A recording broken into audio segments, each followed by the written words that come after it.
In this episode, we are going to be talking single-family homes and how they are going to be affected by City of Vancouver's new regulations that are coming out in fall of 2023.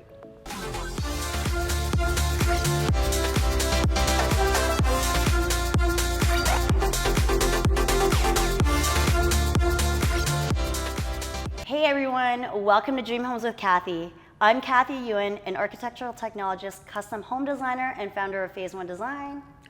Hi, I'm Nicholas Petrie. I'm in business development for Phase 1 Design. I'm a building designer who also is deeply involved in government relations in Vancouver, the Lower Mainland, and BC as a whole. Our team at Phase 1 and I have helped over 700 homeowners design their dream homes. This channel is dedicated to sharing our knowledge with you, and we are super excited about this mini-series that we are dedicating towards the new regulations that are coming out for Vancouver bylaws.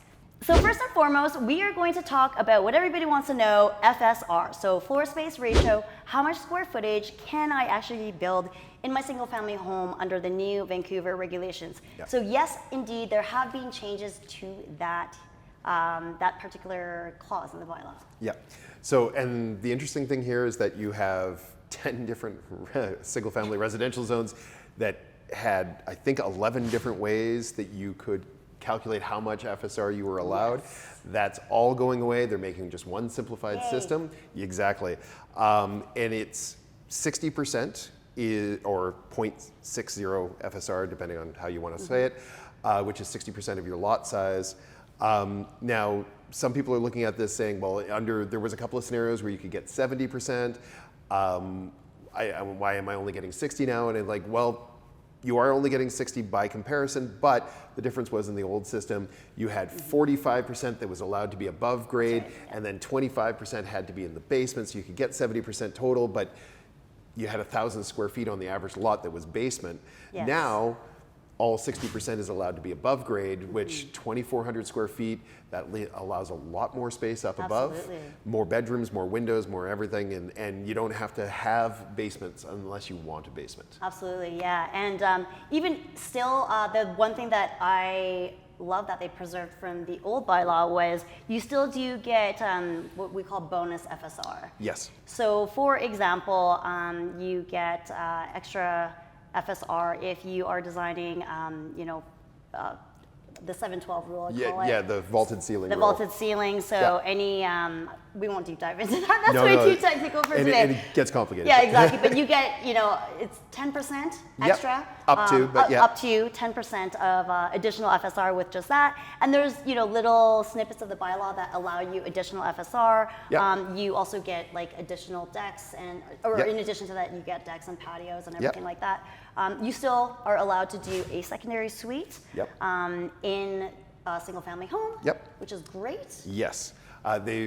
They're refining a couple of the rules here and there with regard to outdoor patio space and a few other things, but yes, you're still allowed secondary suites. Everything's the same from that perspective. Yeah. It's just now there's more above grade. Absolutely. The one thing we should also touch on is secondary suites. If you are to do a secondary suite time frame wise. Yes, your permitting becomes more complicated. That's something, it goes from being just a regular BP or building permit to combined permit. And it will take a couple of extra months, 2 to 3 extra months for your permitting time. Exactly. But that's something that your building designer should be able to look at and Yeah. advise you on with regards to timeframes. I guess speaking of that, for those of you viewers out there who are looking to do a single family home on City of Vancouver lot and want to take advantage of these new regulations, our team is super happy to come and take a look at your specific address and let you know what those regulations mean. So we're going to drop our contact info down below, so feel free to check that out and book a consultation with us. All right, so one fairly large change that is coming down the pipeline is Laneway Homes.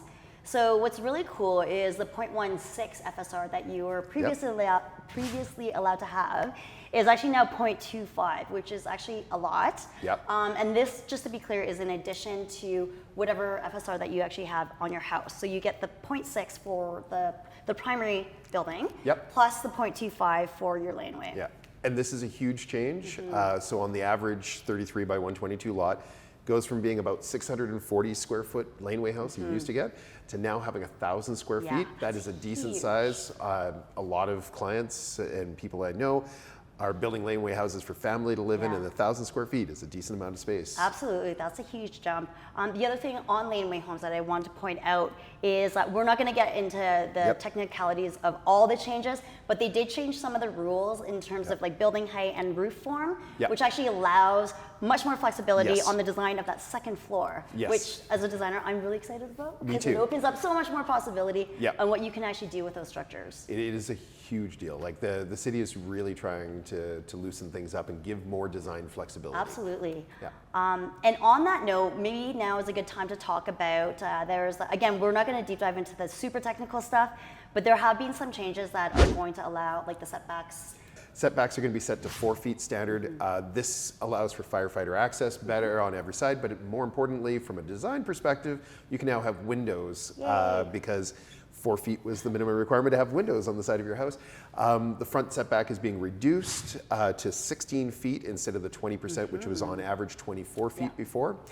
And 16 feet allows your house to be further forward so you can have more backyard. Yes. The amazing side note with that, now rear yards is basically staying the same, but there used to be another calculation called building depth, which you're aware of. Yes. And building depth. Very limiting. Yes, like this is the maximum Yeah. length your house could be, no matter where it was on the lot. It could never be beyond this.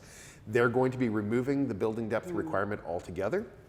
And now your house can be longer, but more importantly, it means you can have more deck because Yes. building depth also limited the amount of deck that you could have. That's right. Yeah, these And- teeny tiny decks. Yes, exactly. Very Yeah. tiny decks, and now people can actually have Yeah. reasonable outdoor entertaining space. Yeah, that's So- great.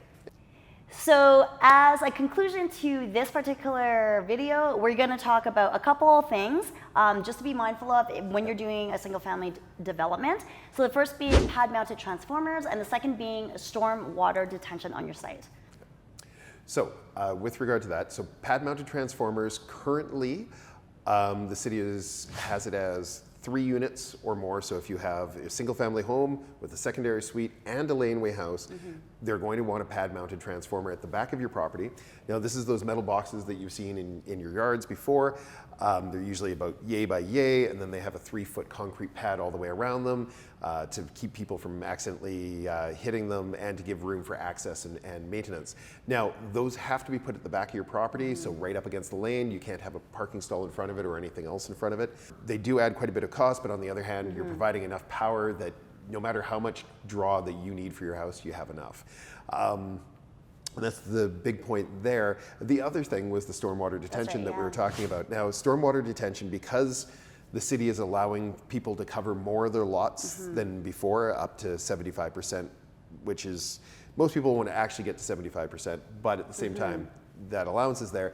That has the chance that stormwater, which is your rainfall and everything else that comes down, All the runoff. yeah, all the runoff, it doesn't have somewhere to go. No, normally it goes into your grass, into your dirt, and it gets absorbed and peters away and doesn't flood your neighbors. But with more and more hard surfaces for water to bounce off of, there's a chance it's going to flood your neighbors. So now they're requiring stormwater detention tanks at the front of your property. So that all of your gutters and runoff go into that stormwater detention tank.